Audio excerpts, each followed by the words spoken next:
Click on the link for the watch face that you want to download from Facebook. Then click on the top right 3 dots. It'll say open in Safari, select that. Once the new window opens up, click on the download.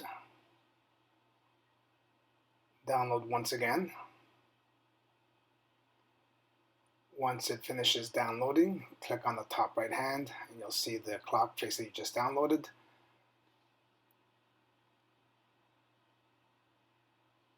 This is the face I just downloaded. Wait for it to finish installing the cloud. Once it does that, long press on it and you'll see the option to watch sync. Make sure the app Clockology is running on your watch before you select this. And once you're ready to sync, just click on the sync button.